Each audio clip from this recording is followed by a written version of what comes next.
The show was played like the card game, blackjack or 21. Each person was in an isolation booth.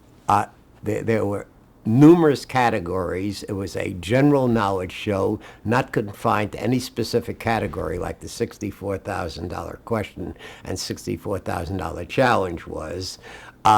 It was played like the card game. You had categories. Each category ranged in point value from 1 to a maximum of 11. 11, of course, being the hardest question and 1 point being the easiest question.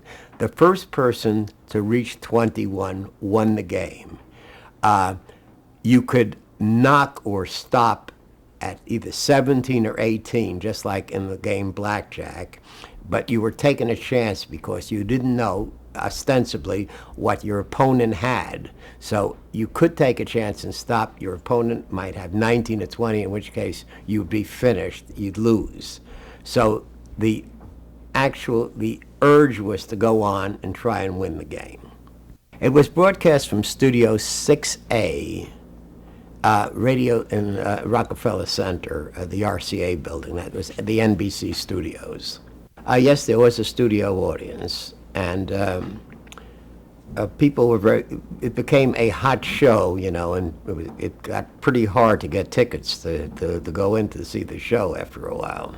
The set consisted of a center section that said there was a podium, and Jack Barry, the MC, stood at the podium, said Geritol on the podium, and there was an isolation booth on one side and an isolation booth on the other side, and you entered the isolation booth from the rear, as I remember, and your name then was put up on front of the isolation booth, and Jack Barry announced himself and then explained the rules of the game, and then if he asked you a question, he cut off the studio of the other person so they couldn't listen in, or he was able, if he wanted to have the other person listen in. But when they played, you had earphones on, and they played music, loud music, so you couldn't hear what was occurring in the other isolation booth. Just the reflection of the lights, you couldn't see the audience. You couldn't see the audience. It was very, very strong arc lights or Klieg lights or whatever you call them, and it was difficult to see the audience.